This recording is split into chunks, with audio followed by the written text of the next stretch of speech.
full count. I mean, at what point did the nerves start kicking in, or did they even kick in at all? I wasn't that nervous, really. Kevin kind of came out there and talked to me. It's kind of just like, all right, one more out. He kind of just like laughed at me, so it wasn't like that bad. Now, you're watching in the dugout, and obviously, you're waiting for your first professional win. You've had a couple strong outings, but didn't go 5 innings to get to be eligible. It's imminent, a 4-run lead.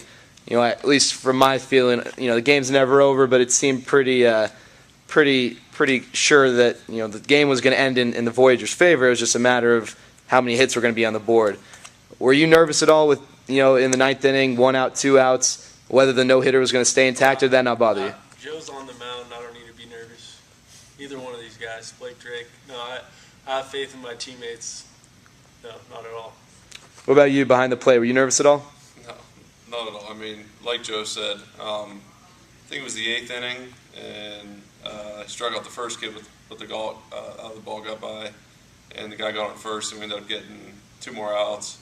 And I walked out, and Joe's just like, all right, come on, let's get out of here. 1 more out. And it kind of lightened the mood and everything, and that kind of, just shows that we're having fun out there, and we're not really caught up in, letting the nerves get to us and stuff. We can just, relax and just play like we know how. I mean, baseball's baseball, and, that's the thing. You just got to have fun when you go out there. So. And obviously that, that type of mentality was probably instrumental in allowing everything to take place, but the fact of the matter is what did take place was pretty special. It was really unique. Has it set in for any of you guys that I was a part of a no-hitter yesterday, or not really? Because I know that you guys are working on very little sleep, long bus ride, but, what's going through your heads right now? I mean, you guys got, I know right after the game, MLB.com called to speak to Scott, you, Blake, and Joe. Kevin, you were left out, unfortunately. But, when did it set in, if has it even set in? I don't know. I mean, I think it's partially set in. I'll get text messages from family or friends, and it kind of hits me then, I guess, a little bit. But I think stuff like this, is something that you remember your entire life, and it takes a while to completely set in, and it's something that I think all of us will look back on and be proud of, and realize how cool it really is. Blake? I mean, it is pretty cool to realize that you're in, a no-hitter. And I mean, it's just, like Scott said, something you will remember for a long time. Kevin? I mean, a lot of people don't look at the catcher as a big part of it, but I mean, honestly, like every single game, I take credit for like the hits these guys give up. Yeah. If somebody lasers a double off the wall, I mean, I feel responsible for it, and because it's just like we're just always working together and everything, and I'm responsible for calling the right pitches at the right times. And when the game was over, I was like, yeah, cool, that was a no hitter and whatnot. But then whenever I was in the locker room,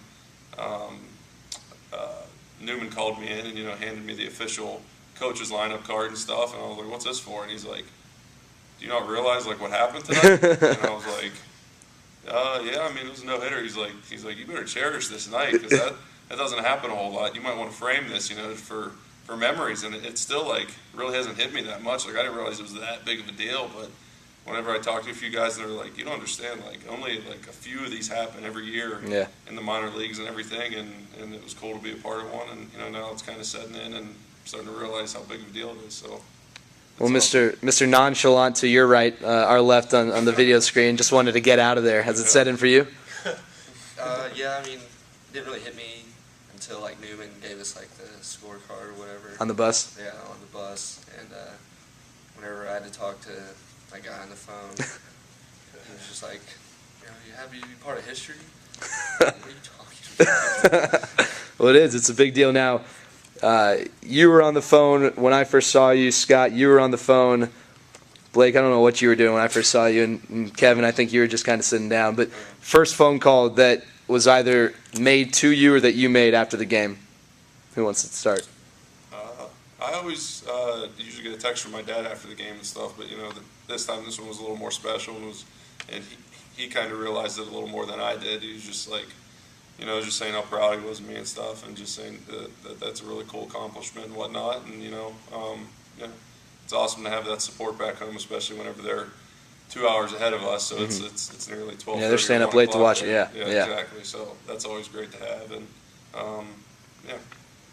Joe, My fiance. fiance, there you go. That's what I thought. Called me, told me congratulations, everything. Talked to me for like 20 minutes. But, That's a good 20 minutes, yeah, though. It was a good 20 minutes. It was a good talk. Yeah. Then my dad called me right after, so it was pretty. I don't know how they timed that out. It was nice. Scott, First call I got was from my parents, and talked to my brother afterwards. Got a lot of neat texts. Specifically, my high school pitching coach. Hearing from him was really neat. But yeah, it was just in general. It was neat to hear from everyone and to have their support. I didn't get any phone calls, but I got a few text messages. well, you're kind of the middle child in this because Yeah. you were part of it, and not to take anything away from what you did. I mean, you pitched the 7th inning, and you had to face the top third of the order, which that's never easy. But you didn't close it out, and you didn't start it, so you're kind of the forgotten soul in this whole thing. So Well, I mean, I think the 2-hour time difference has a lot to do with Yeah. it too. I did get a tweet from one of our pitchers in Bristol who said, "Congratulations." That's awesome. Yeah. who was that? Jason Van Skyke. Okay, former college. Yeah, he played at Yeah, Indiana State. yeah, as well. that's right. That's right.